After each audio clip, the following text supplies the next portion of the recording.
mantras is pranam mantras. Together we can do it. 1, 2, 3, go. Nama Om Vishnupadaya Krishnapashtaya Bhutale Srimate Bhaktivedanta Swami Namane Namaste Saraswati Devi Gauravani Pracharini Nirvishesha Shunyavadi Vasyatya Deshatarine. And then we'll do Sri Krishna Chaitanya Prabhu Nityananda Shri Advaita Gadadhara Srivas Adi Gaura Bhakta Vrinda Hare Krishna Krishna Krishna Hare Hare Hare Rama Rama Rama Hare Hare. Thank you. And now let's go to page 1. Haribol, Andy, how are you doing? Hare Krishna Maharaj, how are you? Very good. So happy to see you. Really, I mean it. So page 1. Om Jnana Timirandasya Om Timirandasya Jnananjana Shalakaya Jnananjana Salakaya Chakshurunmilitam Yena Chakshurmilitam Yena Tasmai Shri Gurave Namaha. Tasmai Shri Gurave Namaha.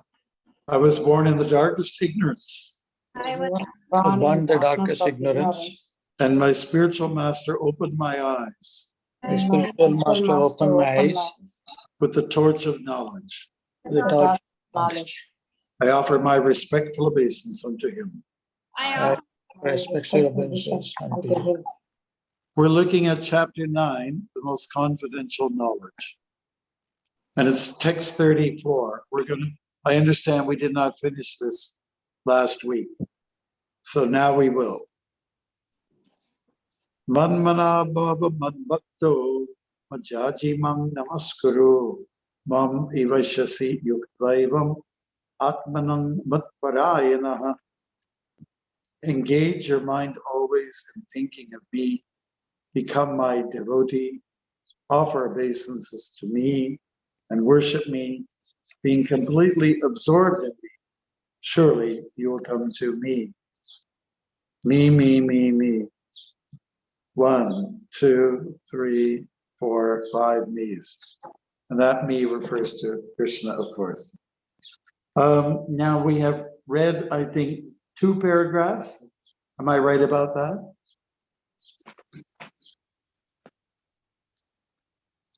Okay, so then what we'll do, we'll go to the 3rd paragraph, and I'll take the opportunity to read the first one. We only read one last time, Maharaj. We only did one? Yes. Yeah. Really? I see Shashwata's on board. Haribol Shashwata from Florida. Wow, nice. Okay, so then it's the 2nd paragraph. I'll read it. There are some who are demonic. They also think of Krishna, but enviously, just like King Kamsa, Krishna's uncle. He was also thinking of Krishna always, but he thought of Krishna as his enemy. He was always in anxiety, wondering when Krishna would come to kill him. That kind of thinking will not help us. One should be thinking of Krishna in devotional love. That is bhakti. One should cultivate the knowledge of Krishna continuously. What is that favorable cultivation? It is to learn from a bona fide teacher. Krishna is the supreme personality of Godhead, and we have several times explained that his body is not material, but is eternal, blissful knowledge. This kind of talk about Krishna will help one become a devotee. Understanding Krishna otherwise from the wrong source will prove fruitless. Hare Krishna. So anyways, Srila Prabhupada is addressing in this 2nd paragraph the nature of some people who have demonic mentalities. They're always thinking of God, blaming God for all their problems. And the example is of King Kamsa. He was not such a person of good disposition. And he was involved in infanticide, criminology, crime, baby killing. You can't think of anything more gruesome. There are in the Vedic history examples of this kind of thing. Another person who comes to mind is Ashwatthama, right? And he was the son of, anybody remember? Dronacharya. That's right, Dronacharya, that's right. And he had an envious streak.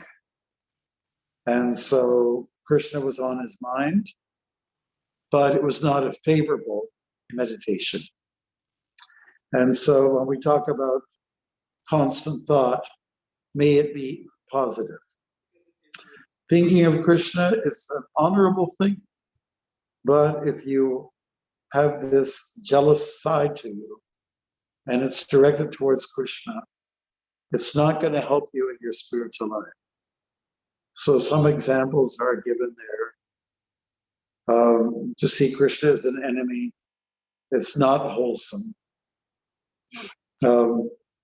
But because the highest principle is to think of the Lord, even if it's some kind of a negative, coming from a negative angle, you do get some benefit. And so we hear about how Kamsa had achieved a kind of liberation, Sayuja Mukti. So there's, in one sense, there's no loss by hating God. There's no, but better to love God, right? There's only two ways to go with God. Love God or loathe God. And of course, some people, we call them agnostics, they have a title. They're not quite sure what to make of this world, what to make of this universe. So we are encouraged by Prabhupada's books, the books of bhakti, that there is such a thing as Krishna, what I refer to as the superpower person. Superpower person. There's no one more powerful than himself. Whenever I see the word King Kamsa, it's kind of like, it sounds like King Kong a little bit. But King Kong was a nice guy. We all liked him. He was a hero. But he died, unfortunately. He fell off the Empire State Building, and by a ruthless man, you know. And yet he was just taken out of his own habitat, and he fell in love. And there's no harm in falling in love, right? In fact, what we want to do is to appreciate that Krishna consciousness is all about falling in love with God. This is the essence of this verse. You know, every phrase here, Krishna's saying, love me, love me, love me, love me, love me, these 5 times. You know, and why is that important? Because he loves us. In this next chapter, like I know we addressed it last week, in the next chapter, we're going to see about how Krishna is there in the heart of everyone, and he's loving us, even though we're so nasty towards him. Krishna can take a few blows, you know. Krishna can take some insults. He can take our neglect or our, let's say, our rejecting him. Even he'll take that, but there has to come some time when enough is enough, and we say, I want to receive you. You know, I want you in my heart. So to get him in your heart, you just have to think of him in your heart. He's already there. It's just that he becomes invisible to those who lack the love. You know?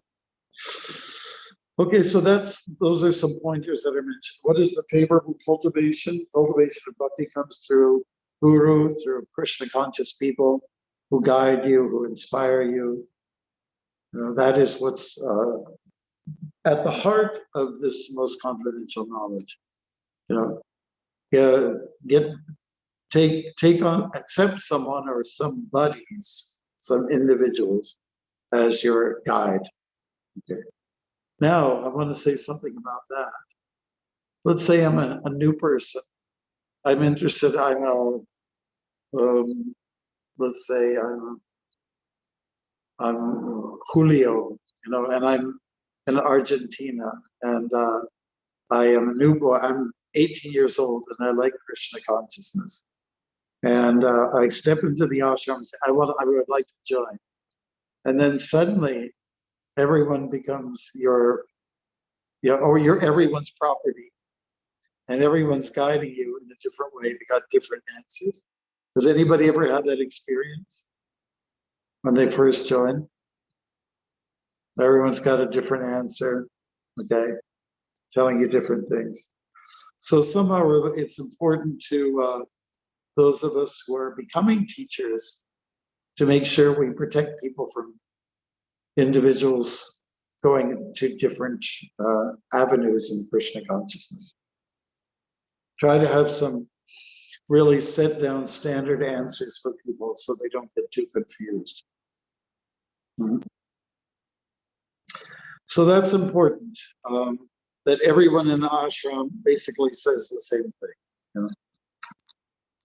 So that is vital. Another point Prabhupada makes here, Krishna is the Supreme Lord. He's that superpower person. And he has a form, but it's not made of physical elements.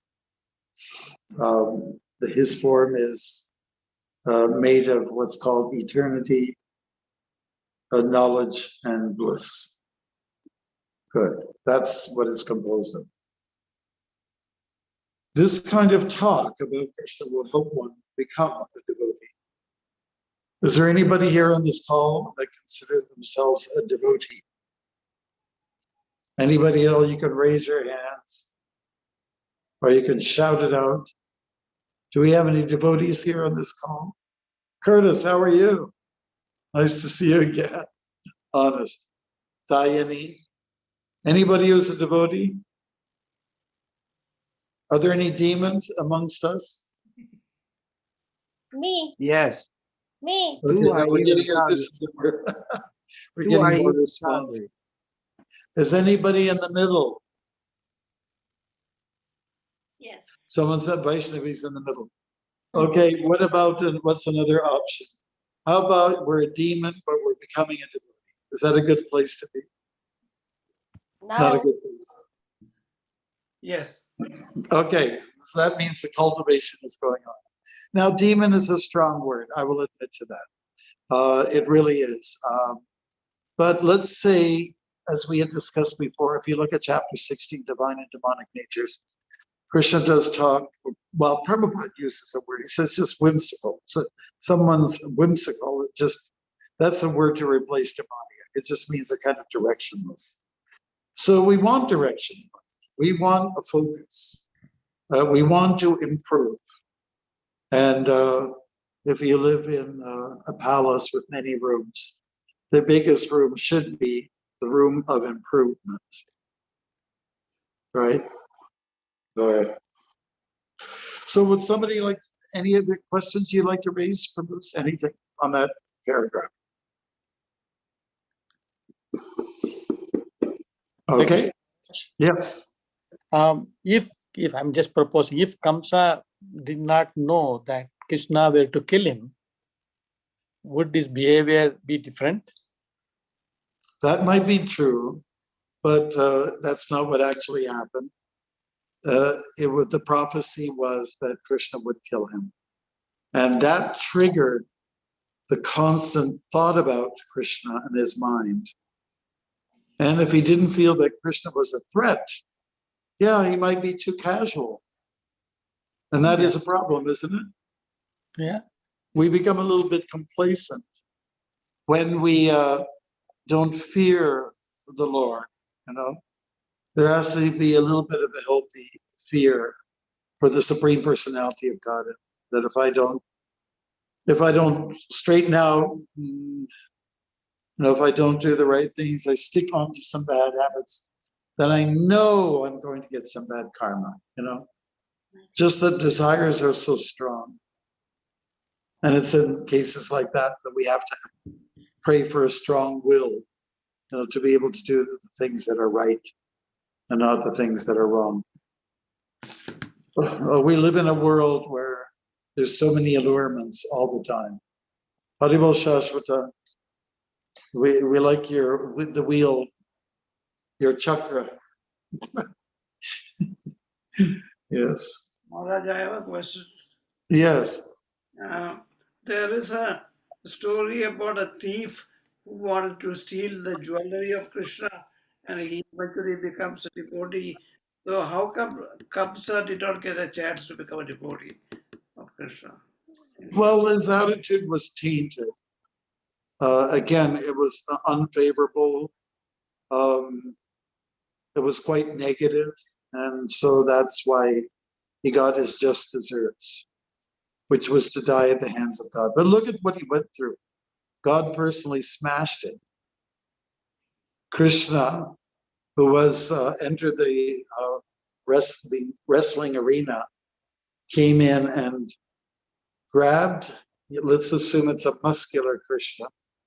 He grabbed Kamsa and by the hair, pulled him in the middle, and straddled him on the chest. Can you imagine that scene? What if we were the Colosseum? And Krishna was in there, and he took the king and dragged him. And Kamsa, I guess he was favorable to some people. Remember what his citizens were exposed to.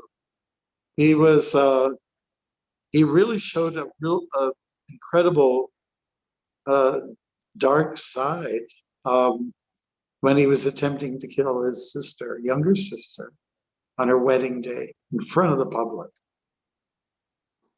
Can you imagine what people are saying? He's a coward. He's a coward. Whereas Krishna was a cowherd. Krishna was a cowherd, and Kamsa was a coward. And you can just imagine what people were thinking about him. And he was trying to do that infamous act, trying to kill, a king's supposed to protect all women, right? All children, all old folks, and all of your citizens. But he was so insecure. You could say Kamsa's an insecure man. So I think that's really goes against an individual if they're very insecure. If you have confidence in Krishna, then you're not insecure. But he didn't have confidence in Krishna. He only believed in himself. And that is a good definition of an insecure person, when you only believe in yourself. Self-centered. I hope that helps. Yep. Okay. Maharaj, Shall we go to the next paragraph? just a quick one, Maharaj. Quickie.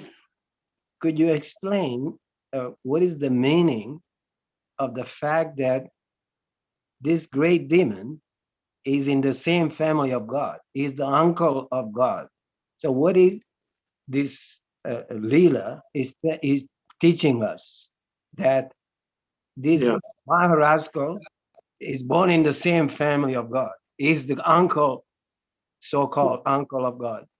Yeah, in the story of Prahlad, he was the greatest saint, and yet his father was one of the biggest megalomaniacs ever in the face of the earth. What we're saying is that where there's goodness, you can also find the opposite in.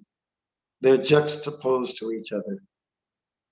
And the Shastras also talk about the backside of God, which is the demonic side. And, sometimes demonism, or let's say the worst sometimes comes out from family members, from people you're supposed to love and the people you expect to be nurtured by. And yet the opposite happens, we're hearing so much about child abuse, and which is coming from parents or uncles.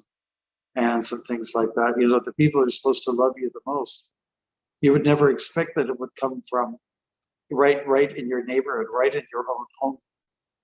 Just like they say that most accidents, automobile accidents, happen in your own neighborhood. So close to home is love, and also close to home is hate. So it says something about the material world. Thank you. Anyways, devotees can recognize hate. And, you know, I don't think we have to detest such persons. We don't have to spend a lot of time with them. And we can, devotees should always figure out through the art of life how to bring out the best in someone, even if they're jealous, they're envious, there's a spitefulness in them, you know. Always see, how can I bring out the best in somebody? Some people just need prasadam, and that's all. Don't go beyond that. All right, so could somebody volunteer? Maharaj, one question. One Oh, more somebody question. else? Yeah, I want to ask, like, is it wrong if you don't fear God? I mean, I have a healthy understanding who God is and what he wants from us. I have more or less a mindfulness of God. I don't see myself fearing somebody that loves me unconditionally and any level. Well, I appreciate your question, and I think that, you know, the last little while I've been doing some classes on mindfulness. I think we should. It's just like if you love someone, you know, like if you have your partner, there might be a little fear in there that, what if I lose that person? And what if I say something wrong in the future? You know, I just want to be careful. I want to tread carefully in my relationship with that person. So same thing with Krishna. We simply, you know, within love, within deep love,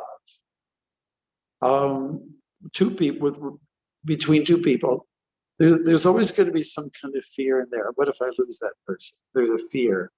Or what if I become insulted? Or what if I lose that person to someone else? Right? I think that might be in the background or the backdrop of some relationships. I think it's very natural. So in the same way, we might say, I love Krishna consciousness. I love to serve the devotees. I love Krishna Prasad. I love Krishna's philosophy, etc., etc. But what about the fear that Maya is also very attractive? It's very alluring and is coming from Krishna.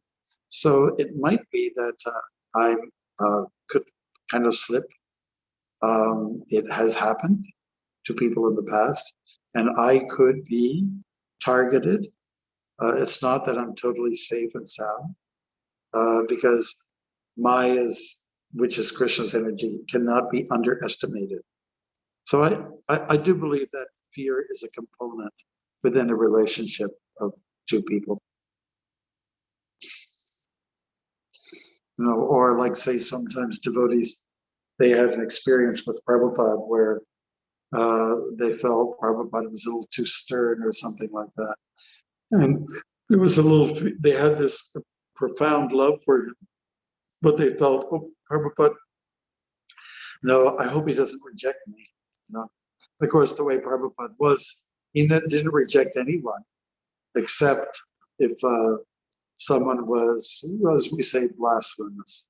One thing Prabhupada always excused of his students or disciples was if somebody, you know, fell away from grace or sensually got involved, he would always excuse them because they would make an effort to pick themselves up. But if somebody wants to come along and criticize the guru and the disciplic succession and speak negatively about the acharyas or the great teachers who are blessing us since time immemorial, well, especially since we got participatory in our Krishna consciousness, that Prabhupada, he would have a hard time with that. He would really have a tough time with that.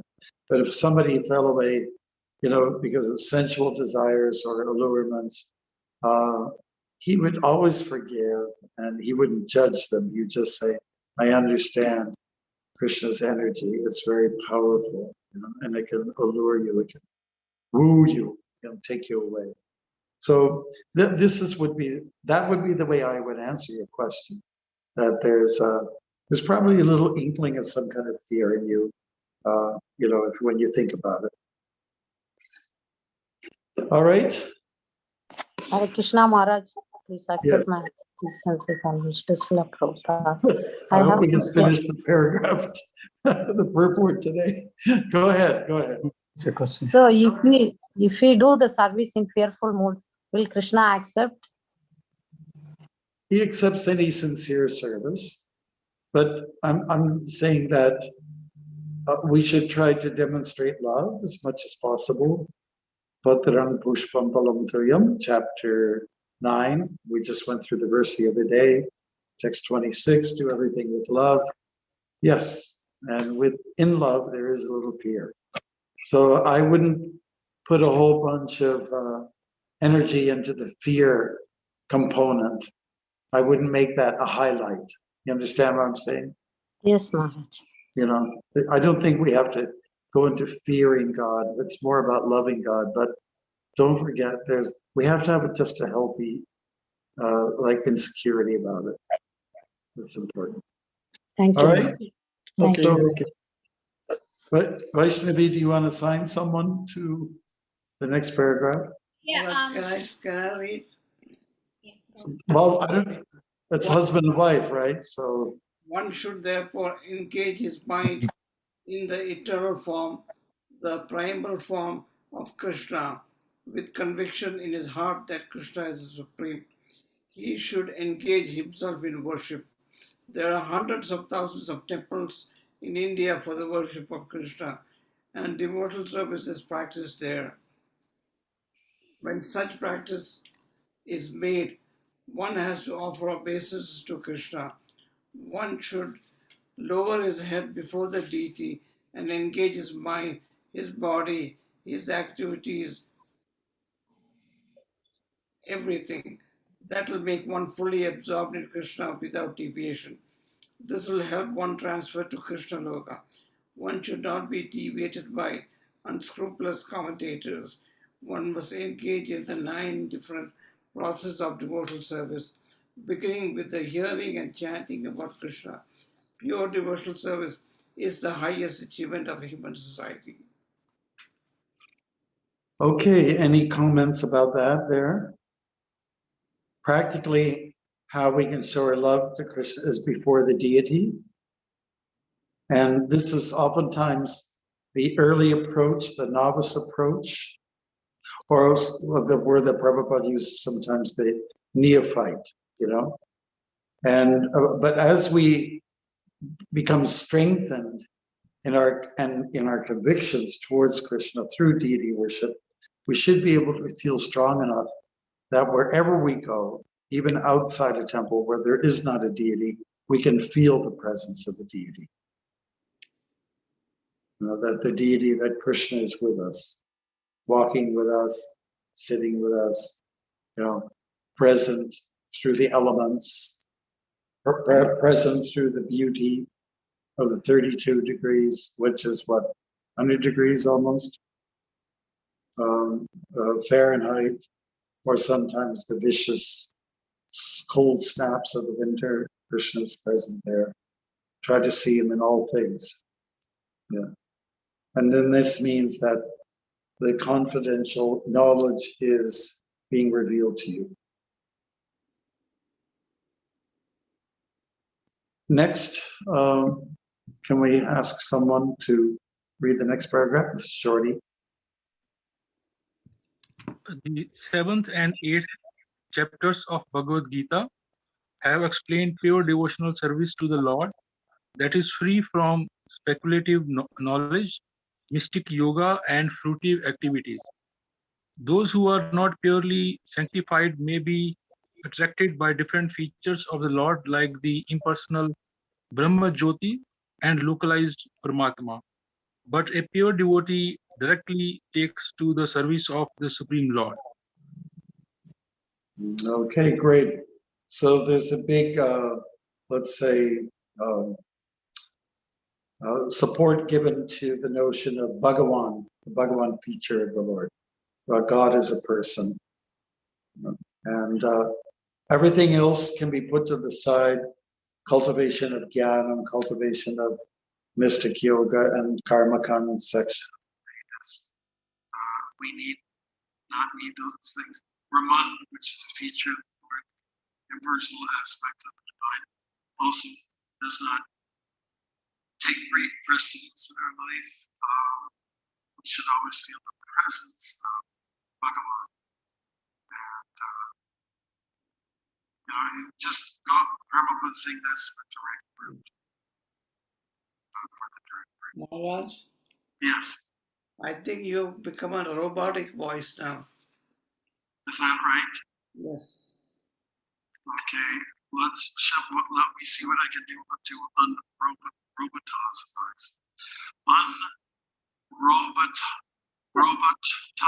myself. Okay. Where's the Star Trek man? Is this a little bit better, maybe?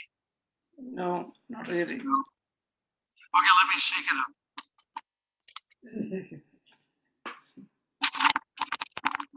How are we doing now? Not really, Maharaj. But we can still hear you, and It's a robotic voice. we have. It's much better than last week. Okay, that's great. Well, thank you for that encouragement. I thought everyone's listens to robots these days. Yeah, we do. Robotic voices. Okay, so can we get someone to read the last paragraph here? Yeah, can I read? Well, that's a conflict of interest because we've got two people from the same family. Curtis, you want to read? If you're still there. Vasanta? Yeah, I'll read. Okay, great. There is a beautiful poem about Krishna in which it is clearly stated that any person who is engaged in the worship of demigods is the most unintelligent and cannot achieve at any time the supreme award of Krishna. The devotee in the beginning may sometimes fall from the standard, but still he should be considered superior to all other philosophers and yogis. One who always engages in Krishna consciousness should be understood to be a perfectly saintly person. His accidental non-devotional activities will diminish, and he will soon be situated without any doubt in complete perfection. The pure devotee has no actual chance to fall down because the Supreme Personality of Godhead takes care of his pure devotees. Therefore, the intelligent person should take directly to the process of Krishna consciousness and happily live in this material world. He will eventually receive the supreme award of Krishna. Yeah, it's beautiful. Beautifully read. Thank you so much, Curtis. And what really jumps out for me is we can happily live in this material world. So the thing is that if we really heighten our consciousness, nothing will faze us. Nothing will be harmful to us. Nothing can diminish in our love for the Lord. So let us simply establish that love for Krishna. Another thing that Prabhupada is very much pointing towards is that go for the direct process of Krishna consciousness, which in reality is an indirect approach. Okay, by that I mean to say, you work through a discipline succession. You get the blessings of teachers who've been around for a long time, since time immemorial. And that's what I mean to say about an indirect process. If actually most of us would have a little tough time sitting down on the couch with Krishna and talking to him face to face, that's almost inconceivable. But what is conceivable, what is a reality, is being able to have a teacher or teachers who you can sit down with. I mean, you might want to sit down a level slightly lower because that's kind of the tradition. And, humbly submit itself to hearing about the divine absolute. Yep. And, I want to say it's not so much about the level at which you sit, because when let's say if your guru is about to pass away, you're probably sitting a little higher because you're at his or her service. And so, question of higher, lower, it's really more about the consciousness of humility. You know? Humility to feel oneself humble, lower than a blade of grass. And that takes priority. You know, our adoration towards Krishna and adoration towards his representatives. Another point that's mentioned out here is someone might sometimes fall from the standard, but still one should can be, let's say, redeemed. Because accidental, non-devotional activities will diminish in time if you're rightly situated. This is the most strong point that's made here in this chapter also. Even if you commit a great abomination. Remember that verse? Does anybody recall that particular one? I'm going to see if I can. Can you hear me still? Am I? Yes, very nicely. We can hear you nicely. Okay, great. Now you don't need to see my face. So text 30, just a few weeks ago, a month ago, we were looking at that verse. Please reflect on it again. 30. Apichit sudaracharo bhajati mam ananyabhat. Sadhureva samantavya samyag devasito issaha. Even if one commits the most abominable action, if he is engaged in devotional service, he or she is to be considered saintly because one is properly situated in one's determination. Okay? So it's just a matter of being very determined to overcome our weaknesses. If you have some things you don't feel good about yourself, just really work it, have a strong will, pray for empowerment, and it will come. It should come. It usually does. It's just a matter of, approaching everything with a sincere heart. And sincerity means, well, to be very honest with yourself, to be very genuine. That would be a synonym, right? Sincerity, and being genuine, they are equal to each other. So just be genuine in your service. And even if you thought, I can't be genuine, I'm a fake, I'm a phony. Well, just play along with the game anyways. That's what I would say. And eventually something will kick in. The reality will kick in someday. It will come. Just put it into practice. Any questions? Thus end the Bhaktivedanta purports to the 9th chapter of the Srimad Bhagavad Gita in the matter of the most confidential knowledge. So we spent a couple of sessions on this particular verse. It's very powerful, and I would just want to repeat what I did last week, is to say that in chapter 18, we have this verse pops up again. It's very close. Mom,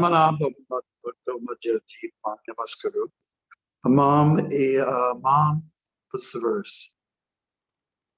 Let's look it up. Chapter 18. I should be knowing it. I'm Anmana bhavamad bhakto mam yaji mam namaskuru mam vivashyasi satyam te pratijani prati asime. Is that the one word? It goes like this. Pratijani priyosime. Yeah, that's right. Yeah, so it's very similar, right? Let's compare. This is text 65 for everybody. It's this and the next verse, 66, are the two most important shlokas for us from the Gita. So this one translates as, always think of me, become my devotee, worship me, and offer your homage unto me. Thus you will come to me without fail. I promise you this because you are my very dear friend. I emphasize the me's and the my's to make the same point as is expressed in text 34. I guess Krishna keeps saying he's trying to hit home. Our skulls are so thick, it's hard to penetrate, for the truth to penetrate, very hard. Maharaj. Yes. So someone reading that verse for the first time in the Bhagavad Gita, hearing I, me, mine, they would think Krishna is quite self-centered. How would you answer someone, like, say if you're on Book Distribution and they read it once and they say, he's just talking about I, me, what would you say to them? I would say, to get the full picture, do not just concentrate on one or two verses, but to really absorb and get a fair assessment on the whole treatise of what we call Bhagavad Gita, is to go through the whole thing. Understand that Krishna is reaching out. He's giving these lessons. He's helping Arjuna to overcome bodily consciousness. So try to understand what Krishna is giving. He's spending his time here and helping Arjuna to go through his depression period, which is what it is. Arjuna is going through big time depression. And like today, I made a visit to the hospital, and there were, signs, signage and posters and everything, where people were saying, "This hospital, saved my life. It made me have a new life."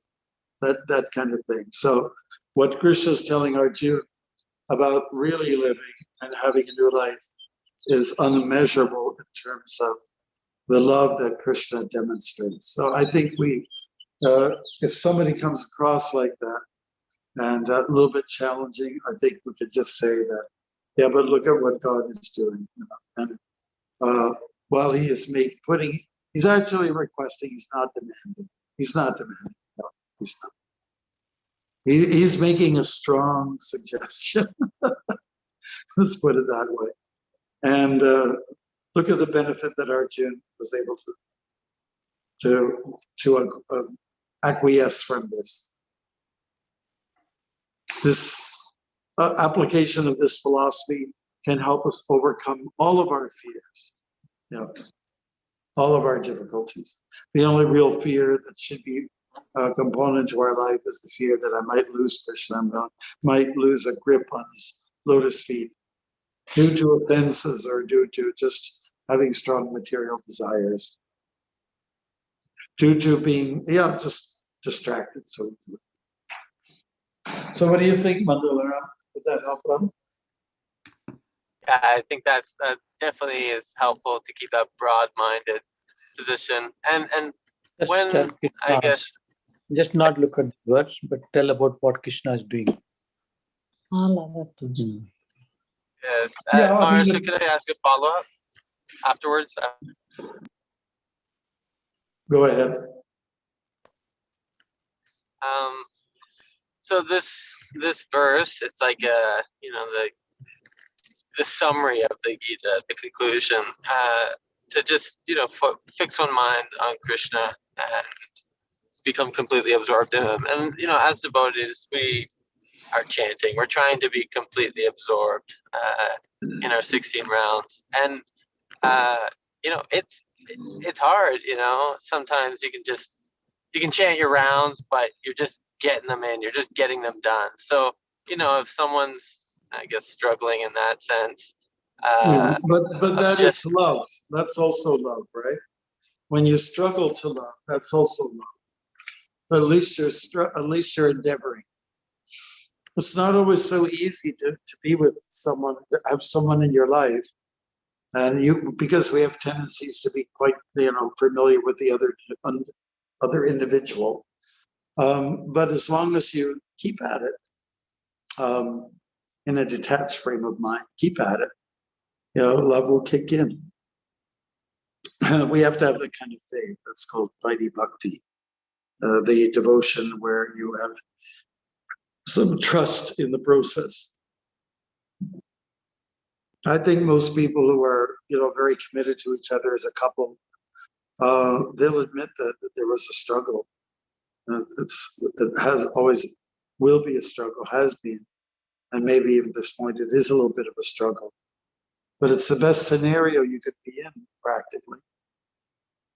You know, love is not just made up of like instantaneous romance. That's always there just in the beginning, And then after a while, what kicks in owes the reality, oh, looks like I really committed myself. What did I get myself into? I guess I really, I made some vows, I made some commitments. Now there's a child or a second one coming on the way, or a third one. And says, love means just to keep at it. And then I'll come out in the end. I'll come out okay. Just have to have firm faith. But if we kind of just tend to just drop it and give up, you know, then you have to start over a whole new scenario, start a love affair with someone or something else. You're already on a good roll with someone, which is Krishna in this case. So, and it's doing not, you know, just need a little encouragement. That's all. So some of us on this call, I'm just talking about practicality. Some of us are, you know, halfway through our life. Some of us a little bit more. You know, and like, how old are you now? I don't mean to get personal, but can I ask you, how old are you? Me, Maharaj? Yeah, you. 26. 26. Okay, you're 1/3 of the way gone. Okay, not bad. You're doing good. Just keep at it. You just add up the figures. It's not do the multiplication. It's not bad. Yeah, just keep at it. I mean, it's like any endeavor. Yeah, the end, the outcome, we should be pleased with. But everybody knows when there's a good result at the end, it was a large, let's say, labor of love. Labor of love was put in there. Love is not known without labor.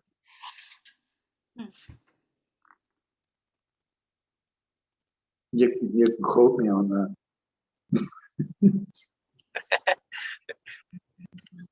We'll quote you on that, Maharaj. Okay. And any other practical tips to maybe surcharge one's, I guess, japa or you know, things that Start early. can make it more. Start early. Get onto the phone with somebody. Chant together for a piece, and just go at it. You know, nudge each other, encourage each other. It's just a lot of encouragement. If we're going to start a business, you want to make money. You're out to profit, right? So you have business meetings. You huddle together. You get into the conference room. Of course, it's COVID, so you can't. You have to get on the phone now. Just talk to each other, and just excite each other, because you know it has to be done, and you have faith that in the end. Many persons have become purified by knowledge of me. Krishna says, Vita Raga, Bhaya Krodha.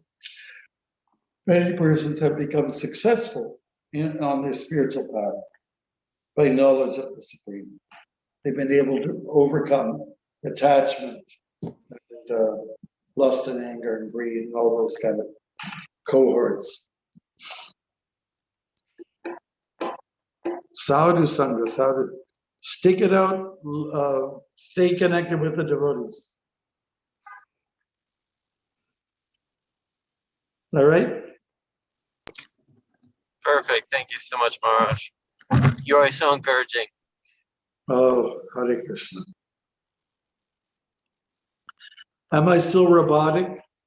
Am I still robotic? Oh, good. No robotic. Nice. You can hear it properly, Maharaj.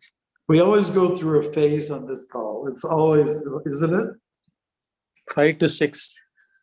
Yeah.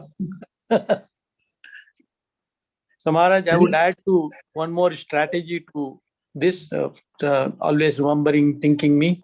Book distribution is another good thing I found. When you go speak to people, you tell your realization, and Yes.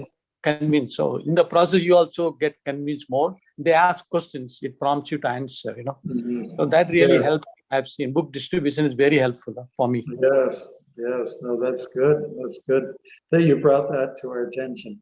Just like I love to get together with you all every week like this, and I get a certain kind of spiritual buzz from it. Now, if we're feeling happy, share that happiness with others. Share it with others. Yep. Maharaj, I have a question. Yes, only one. Yeah, just one. On that last paragraph, the first line, Prabhupada says the people who engage in deity worship are the most unintelligent. Is that something that we should stay away from quoting? Let me look at this. Second line, second. I think. Hare Krishna, Krishna. I'm getting to it.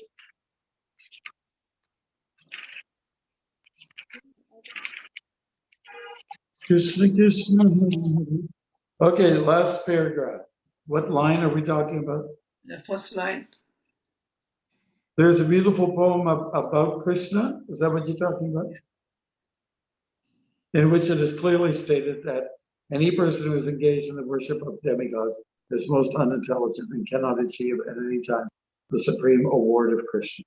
Well, what we're seeing here is that if you just committed to a demigod puja, which is gives you short-term results, then you are not very intelligent, and it's very hard to get out of that mode. So go for prema, go for love, and go for selflessness, because it indicates here that if you go for demigod worship, we all know that the end result is I will achieve something physically or materially. And so this is not the thrust of the Bhagavad Gita. Yeah. I'm not sure which beautiful poem Prabhupada is referring to here, but it is a strong message from the Gita. I mean, when I look at this verse a little earlier on in the day, I was just thinking that demigod worship is not a big issue for people outside the Southeast Asian community. It's not such a big deal. But what is a big deal is the sense objects that are all around us, and we have strong commitments to them. So the desire is the same, whether an Easterner or Westerner. We all have desires that we want to fulfill. And some people do it by approaching a Vedic deity, and others they do so by just working a little harder and making a bigger endeavor. Sometimes with prayer, sometimes not with prayer. I think the main thing to highlight here is that Krishna is to be achieved. And how do you do that? We go through the whole paragraph, you have to take it all in and say, listen, it's about building the relationship with the Lord. It's about serving Krishna.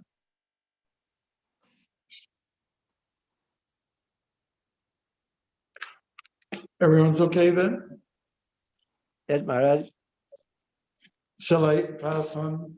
Shall I just pick one poem? Yep. Okay.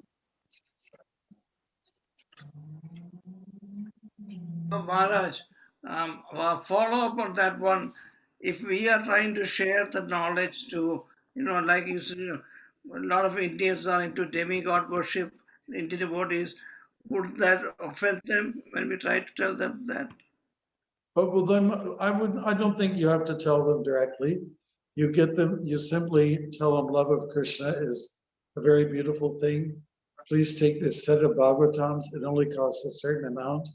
And then please read it. And I'll talk, we can talk once in a while. Let the books convince them. It just depends on where a person is at, devotionally. Some people are not ready for the straight sauce, they're not quite there. And so if they're a good friend to you, you can understand where they're coming from. You know?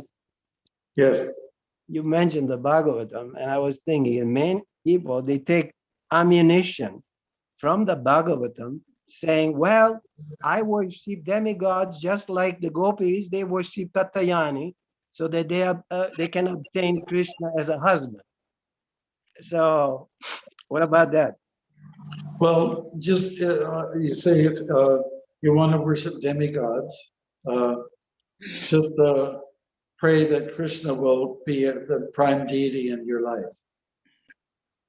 We approve of that kind of demigod worship. Thank you.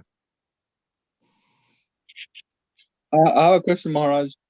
Yes. Are you okay? Because you went to the hospital today? Yes, I just went to check on my knees, that's all. Oh, okay. Thank you for the nice personal question, Arjuna. This is love. Maharaj, this is love. This is love, yeah. He's got it. I know. Arjun, you're so great. Evolve. I like the way you're speaking well of each other. Okay, so I'll give you a quick poem and then we'll call her a day. Eh? I'm gonna sound a little Canadian, eh? All right.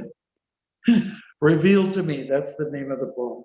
Reveal to me the enticing form of illusion's calm before she's a storm. Give me the strength to withstand the power of material desires that submerge by the hour.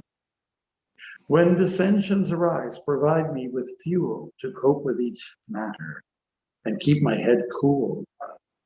Offer me light and dismiss the dark. Make my path clear. Leave your footmark. I slip and I fall. Outstretch your cane, for I do not long for rebirth again. Do not reject me. Keep me afloat. With mental balance, I'll remain on your boat. I exist upon ego.